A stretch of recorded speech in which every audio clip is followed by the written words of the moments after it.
बिना संघर्ष जीवन नहीं। यह कहानी एक ऐसे व्यक्ति की है जो अपने जीवन से बहुत परेशान रहता था। उसका मानना था कि पशुओं का जीवन मानव जीवन से बेहतर है, उन्हें किसी प्रकार की कोई चिंता नहीं रहती है। तो आइए जानते हैं फिर महात्मा बुद्ध ने उसकी सोच को कैसे बदला और कैसे यह समझाया कि मनुष्य का जीवन ही सबसे बेहतर है। एक व्यक्ति एक मार्ग में तेजी से आगे बढ़ रहा था। अचानक वह दूसरे व्यक्ति से टकरा गया। इस पर दूसरा व्यक्ति क्रोधित होकर कहता है, अरे जानवर, क्या तुम्हें दिखाई नहीं देता? अंधाधुंध आगे बढ़ते जा रहे हो। इस पर पहला व्यक्ति कहता है, काश आप जो कह रहे हैं वह सत्य होता, लेकिन दुर्भाग्यवश मैं एक मनुष्य हूं। इस पहले व्यक्ति की इस बात को सुनकर दूसरे व्यक्ति का क्रोध शांत हो गया।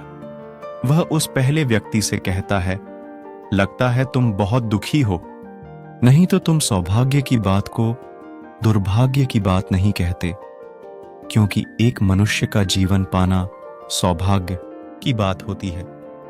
मनुष्य का जीवन बड़ी कठिनाइयों से मिलता है और तुम इसे बेकार समझते हो और एक जानवर होना चाहते हो।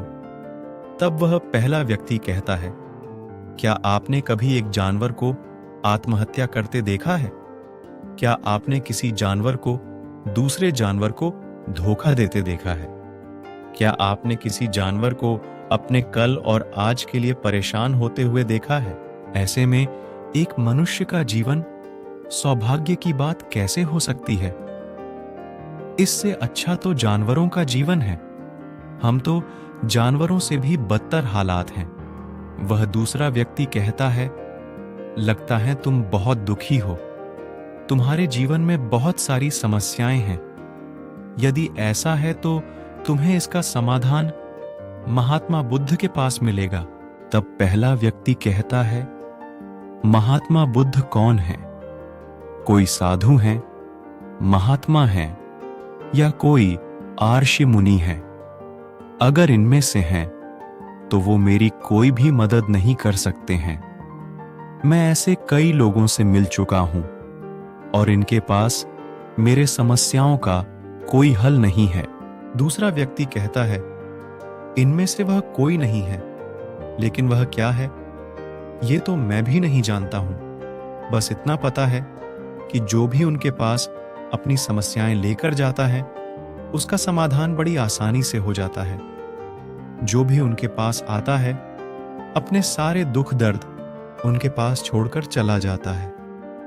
उस दूसरे व्यक्ति की बात सुनकर पहले व्यक्ति को लगा उसे महात्मा बुद्ध से मिलना चाहिए। तब वह कहता है, अगर तुम कहते हो तो मैं उनसे भी मिलकर देख लेता हूं। उनमें ऐसी कौन सी बात है जो वो किसी के भी समस्या का समाधान बड़ी ही सरलता के साथ कर देते हैं? इतना कहकर वह व्यक्ति अगले दिन ही महात्मा बुद्ध से मिलने के लिए निकल गया। 4-5 दिनों की यात्रा करने के बाद वह महात्मा बुद्ध के पास पहुंचे। मनुष्य जीवन है अनमोल। जब वह उनके पास पहुंचा तो देखा कि वे अपने शिष्यों को उपदेश दे रहे थे। उन्होंने कहा कि इस पृथ्वी पर उपस्थित हर किसी का जीवन बहुत ही अनमोल है, परंतु मनुष्य जीवन सबसे ज्यादा अनमोल है। इसका उपयोग कर मनुष्य जीवन के उच्चतम श्रेणी पर पहुंच सकता है और इसी मनुष्य जीवन के कारण पशुओं से भी निचली स्तर पर आ सकता है। महात्मा बुद्ध का उपदेश समाप्त होते ही वहां पर जो लोग बैठे थे वह चले गए। उसके बाद वह व्यक्ति महात्मा बुद्ध के पास पहुंचा।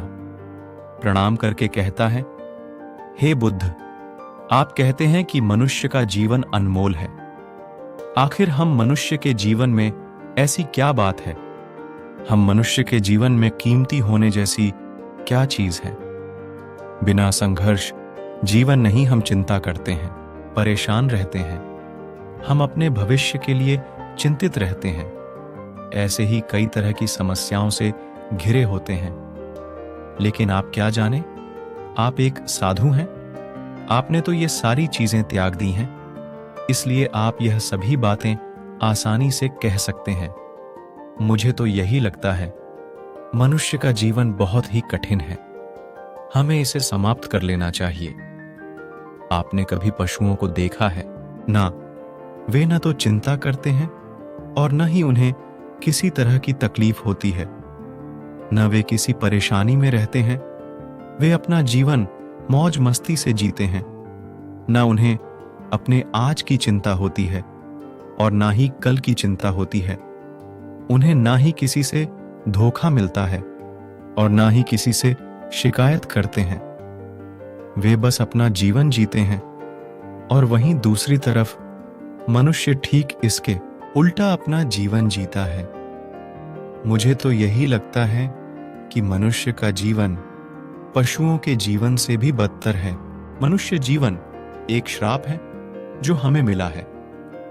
ऐसे में आपको मनुष्य जीवन में ऐसी क्या विशेषताएं नजर आती हैं जो आप लोगों से झूठ बोलते रहते हैं कि हम मनुष्य का जीवन श्रेष्ठ जीवन है? महात्मा बुद्ध उस व्यक्ति की सारी बातें ध्यानपूर्वक सुन रहे थे और उसकी मनोदशा को समझ रहे थे। आखिर में महात्मा बुद्ध मुस्कुराते हुए उस व्यक्ति से कहते हैं, बालक, तुम अपने जीवन के संघर्षों से भाग रहे हो। यदि तुम संघर्ष करोगे ही नहीं तो जीवन सफल कैसे बनेगा? और जब हम संघर्षों से भागते हैं तो हमारा जीवन दूसरों के अधीन हो जाता है और हमें दूसरों के अनुसार चलना पड़ता है। इसलिए हमें अपने जीवन के लिए संघर्ष तो करना ही पड़ता है। महात्मा बुद्ध के मुख से इस बात को सुनकर वह व्यक्ति अचरज में पड़ गया। तुरंत ही वह महात्मा बुद्ध को प्रणाम किया और उनके चरणों में जा गिरा। उसने कहा, हे बुद्ध, आपको कैसे पता चला कि मैं अपने जीवन में संघर्षों से भाग रहा था? मैं समस्याओं से बचना चाहता हूं और मेरे जीवन में जब भी कोई समस्या खड़ी होती है तो मैं उसका सामना नहीं कर पाता, बल्कि मैं उसे छोड़कर भाग जाना चाहता हूं। महात्मा बुद्ध उस व्यक्ति से कहते हैं, तुम्हें लगता है पशुओं का जीवन हमसे लाख गुना अच्छा है, क्योंकि वह अपना जीवन खुद समाप्त नहीं करते हैं। वे ना किसी को धोखा देते हैं, ना ही भविष्य की चिंता करते हैं। इसका मतलब यह नहीं है कि उनके जीवन में संघर्ष नहीं है। उनके जीवन में तो जन्म से लेकर मृत्यु तक संघर्ष ही होता है। जब वह छोटे होते हैं तो उन्हें अपनी जान का खतरा होता है, जिससे वो बचते रहते हैं, और जब वे बड़े होते हैं उस समय अपना पेट भरने के लिए संघर्ष करते हैं, चाहे उनके सामने कोई भी क्यों ना हो, उनके सामने कितनी भी कठिन परिस्थितियां क्यों ना हो, लेकिन वे संघर्ष करने से पीछे नहीं हटते। हम मनुष्य छोटे छोटे संघर्ष से डर जाते हैं। अगर हम मनुष्य उन पशुओं की तरह संघर्ष करना सीख जाए तो हमारा जीवन अपने आप सफल हो जाएगा। इतना संघर्ष अगर एक मनुष्य अपने जीवन में कर ले तो जो चाहता है वो हासिल कर सकता है, जबकि इतना संघर्ष करने के बाद भी पशु अपने जीवन में कुछ नहीं कर पाता है। दुनिया का एक बहुत बड़ा सच यह भी है, बिना संघर्ष जीवन नहीं। तब बुद्ध ने कहा, बिना संघर्ष के जीवन चल ही नहीं सकता, चाहे वह राजा हो या भिखारी। सबके जीवन में संघर्ष तो है ही। जो भी इन कठिन परिस्थितियों के खिलाफ संघर्ष नहीं करता, चाहे वह मानव हो या पशु, उसका नष्ट होना तय है। तब उस व्यक्ति ने पूछा, हे बुद्ध, क्या आप मुझे कोई ऐसी चीज दे सकते हैं जिससे मेरे जीवन के सभी संघर्ष हमेशा हमेशा के लिए दूर हो जाएं और मेरा जीवन हमेशा हमेशा के लिए सुखमय बन जाए? उस व्यक्ति की इस बात को सुनकर महात्मा बुद्ध फिर से मुस्कुराने लगे और उस व्यक्ति से कहते हैं, बालक, मैं तुम्हें वो चीज तो नहीं दे सकता, लेकिन मैं तुम्हें वहां तक पहुंचने का मार्ग जरूर बता सकता हूं। यदि तुम वहां तक पहुंचने का संघर्ष कर लो तो तुम वहां तक पहुंच जाओगे और तुम्हें वह चीज भी मिल जाएगी। लेकिन मेरी एक और बात याद रखना, ऐसा नहीं है कि इसके बाद से तुम्हारे जीवन से परेशानियां और समस्याएं खत्म हो जाएंगी। तुम्हारे जीवन में परेशानियां और समस्याएं तो आएगी, परंतु उनका प्रभाव तुम पर बहुत कम हो जाएगा। ऐसी परिस्थिति में कोई तुम्हें कितना भी दुख देने का, धोखा देने का प्रयास क्यों ना करे, तुम्हें कभी भी धोखा नहीं मिलेगा। वह व्यक्ति दोनों हाथ जोड़कर कहता है, हे बुद्ध, बताइए वह चीज क्या है और मुझे कहां मिलेगी। मैं उस चीज को पाने के लिए कुछ भी कर सकता हूं। मैं अपनी पूरे तन मन से प्रयास करूंगा, लेकिन उस चीज को हासिल करके ही रहूंगा। महात्मा बुद्ध बोले, सोच लो बालक, एक बार तुमने उस रास्ते पर चलना शुरू कर दिया तो उस पर चलते ही रहना होगा जब तक कि तुम अपनी मंजिल को पा नहीं लेते। और यह रास्ता अत्यंत संघर्षों से भरा होगा। क्या अब भी तुम अपनी मंजिल को पाना चाहते हो? तब वह व्यक्ति कहता है, आप मुझे वह मार्ग बताइए, मैं उस मार्ग पर चलूंगा। मैं अपने अंतिम सांस तक संघर्ष करूंगा और उस चीज को हासिल करके ही दम लूंगा। समाधान महात्मा बुद्ध ने कहा, वह चीज का नाम है शांति, जो तुम्हारे मन के भीतर गहराइयों में है। हमारे मन की गहराइयों में शांति छिपी हुई है। तुम्हें अपने मन की गहराइयों में उस शांति को खोजना होगा, उस शांति के लिए संघर्ष करना होगा। अगर तुम अपने रास्ते से नहीं भटके तो तुम्हें वो सब मिलेगा जो तुम चाहते हो। महात्मा बुद्ध की बात सुनकर वह व्यक्ति बोलता है, मुझे लगा आप कोई ऐसी वस्तु का नाम बताएंगे जिसे मैं हर हाल में हासिल कर लूंगा और उसके बाद मेरा जीवन सुखमय बन जाएगा। आगे वह व्यक्ति कहता है, इस दुनिया में ऐसी कोई चीज नहीं जिसे खोजा नहीं गया हो और खोजा नहीं जा सकता है, लेकिन मैं अपने मन के भीतर कैसे जा सकता हूं? वहां जाने का ना ही कोई मार्ग है और ना ही वहां तक कोई सवारी जाती है। फिर कुछ देर सोचने के बाद वह व्यक्ति कहता है, हे बुद्ध, आप मुझे बताइए कैसे मैं उस मार्ग पर चलकर अपने मन की गहराइयों में शांति को ढूंढ सकता हूं। इस दुनिया में सबसे शक्तिशाली क्या है? महात्मा बुद्ध उस व्यक्ति से पूछते हैं, इस दुनिया में सबसे शक्तिशाली क्या है? तब वह व्यक्ति कहता है, सबसे शक्तिशाली धनी व्यक्ति है, जिसके पास सब कुछ है और उसे किसी बात की कोई चिंता नहीं है। तब महात्मा बुद्ध उस व्यक्ति से कहते हैं, इस दुनिया में सबसे शक्तिशाली है इच्छा। इच्छा ही इस दुनिया को चला रही है। जो कोई भी कार्य कर रहा है वह सब उसकी इच्छा का परिणाम है।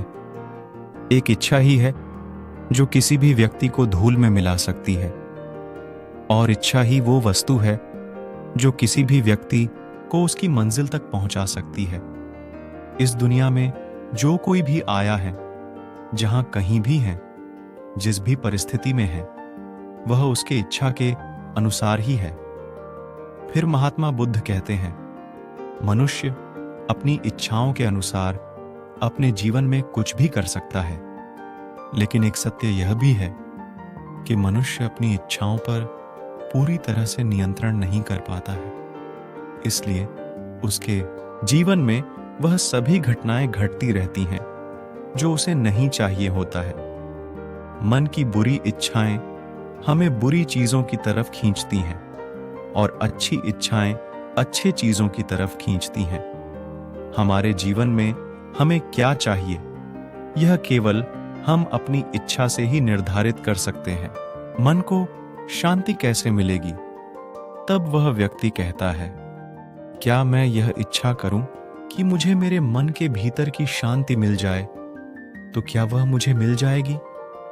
बुद्ध बोले, हे बालक, इस दुनिया में सबसे शक्तिशाली चीज इच्छा अवश्य है, परंतु मनुष्य ना जाने क्यों अपने जीवन में तरह तरह की इच्छाएं पालता है, लेकिन उसकी सारी इच्छाएं पूर्ण नहीं हो पाती हैं, क्योंकि उस इच्छा को पूरा करने के लिए एक और चीज की जरूरत पड़ती है, और उस एक चीज की कमी मनुष्य के जीवन में हमेशा बनी रहती है। क्या तुम इसके बारे में जानते हो? वह व्यक्ति बोला, नहीं बुद्ध, मैं नहीं जानता। महात्मा बुद्ध कहते हैं, बालक, वो वस्तु संकल्प है, क्योंकि संकल्प के बिना इच्छा व्यर्थ है। संकल्प के बिना तुम कितनी भी बड़ी इच्छा क्यों ना कर लो, परंतु वह कभी पूर्ण नहीं हो सकता। संकल्प जितना मजबूत होगा, तुम्हारी इच्छा भी उतनी ही जल्दी पूरी होगी, और संकल्प जितना कमजोर होगा, तुम्हारी इच्छा भी उतनी ही कमजोर होगी। तब वह आदमी बोला, अगर मैं दृढ़ संकल्प लूं तो क्या मुझे शांति मिल जाएगी? तब बुद्ध ने कहा, संकल्प भले ही इच्छा को शक्ति प्रदान करता है, लेकिन इच्छा और दृढ़ संकल्प ले लेने के बाद भी व्यक्ति अपनी मंजिल तक पहुंच नहीं पाता है। वह राह में भटक जाता है और थक हार कर अपने संकल्प को छोड़ देता है। तब बुद्ध कहते हैं, किसी भी मार्ग पर चलने के लिए उस मार्ग का ज्ञान होना जरूरी है, और वह ज्ञान हमें उस मार्ग पर चलकर ही मिल सकता है। जब हम उस मार्ग पर चलते हैं तो छोटी छोटी दिक्कतें, परेशानियां तो आते जाते रहती हैं, और हम उन छोटी छोटी परेशानियां में फंस कर रह जाते हैं, और हमारा संकल्प टूट जाता है। हमारी इच्छाएं उन छोटी छोटी समस्याओं के आगे कमजोर पड़ जाती हैं, और हम हार मान लेते हैं। हमारा पूरा जीवन उसी समस्याओं के इर्द गिर्द घूमते रह जाता है। इस पर वह व्यक्ति कहता है, मैं आपकी बातों को समझने का कोशिश कर रहा हूं, लेकिन आपकी बहुत कम बातें मुझे समझ आ रही हैं। तब महात्मा बुद्ध उसे समझाने के लिए कहते हैं, मान लो तुम्हें किसी गांव में जाना है, किसी व्यक्ति से मिलना है, और तुमने ये संकल्प लिया है कि तुम उस व्यक्ति से मिलकर ही रहोगे, परंतु काफी समय ढूंढने के बाद भी ना ही तुम उस गांव को खोज पाए और उस व्यक्ति से मिल पाए, तो ऐसे में तुम क्या करोगे? तब व्यक्ति कहता है, हे बुद्ध, ऐसे कैसे हो सकता है कि मैं जीवित हूं और वह व्यक्ति भी जीवित है, और मुझे गांव पता है, तो मैं किसी भी कीमत पर उस व्यक्ति से मिलकर ही आऊंगा। तब महात्मा बुद्ध बोले, अगर तुम्हें उस व्यक्ति का नाम पता है, गांव का नाम भी पता है, लेकिन तुम्हें यह नहीं पता है कि वह गांव किस दिशा में है, तो ऐसे में तुम कौन सा मार्ग पकड़ोगे? मान लो यदि तुमने किसी विपरीत दिशा को पकड़ लिया, क्या तुम्हें उस गांव तक ले जाएगा वो दिशा, और क्या तुम्हें उस व्यक्ति से मिला पाएगा? तब वह व्यक्ति बोला, ऐसे तो मिलना मुश्किल हो जाएगा। तब मुस्कुराते हुए बुद्ध ने कहा, मैं कब से तुम्हें यही समझाने का प्रयास कर रहा हूं। हमारे अंदर इच्छा और संकल्प होने के बावजूद सही मार्ग का ज्ञान होना आवश्यक है। शांति को खोजने का मार्ग हमारे भीतर ही होता है। तुम अपने भीतर की शांति को खोजने के लिए ध्यान के मार्ग पर आगे बढ़ो। जब तुम इस मार्ग पर आगे बढ़ोगे तो तुम्हें छोटी छोटी दिक्कतों का सामना करना पड़ सकता है। उनसे संघर्ष करना होगा, क्योंकि वह मार्ग तुम्हारे लिए बिल्कुल नया होगा। अगर तुम इन सारी परेशानियों से लड़ते हुए अपने मार्ग पर आगे बढ़ते रहो, तो तुम भी अपने मन के अंदर तक पहुंच जाओगे, और वहां पहुंचने के बाद तुम्हें किसी चीज की कोई जरूरत नहीं पड़ेगी। और ना ही तुम्हें कोई धोखा दे पाएगा और ना ही कोई तुम्हें दुख पहुंचा पाएगा। फिर महात्मा बुद्ध कुछ देर मौन रहने के पश्चात कहते हैं, जब तुम अपने मन की शांति को प्राप्त कर लोगे तो एक पशु तो नहीं रहोगे, परंतु तुम्हें भी आज और कल की चिंता नहीं सताएगी। तुम तो बस अपने शांति में मग्न रहोगे। हमारे आसपास ऐसे बहुत से लोग होते हैं जो कई सारी समस्याओं से जूझते रहते हैं और थक हार कर आत्महत्या करने का प्रयास करते हैं। इस कहानी से हमें यह शिक्षा मिलती है कि मनुष्य का जीवन कितना मूल्यवान होता है और हमें अपने जीवन की मूल्य को समझना चाहिए। उम्मीद करते हैं आपको हमारी मोटिवेशनल हिंदी स्टोरी बिना संघर्ष जीवन नहीं पसंद आई होगी, तो हमें कमेंट कर जरूर बताएं और ऐसे ही मोटिवेशनल वीडियो सुनने के लिए हमें सब्सक्राइब करना ना भूलें। मिलते हैं ऐसे ही मोटिवेशनल वीडियो के साथ। तब तक के लिए धन्यवाद।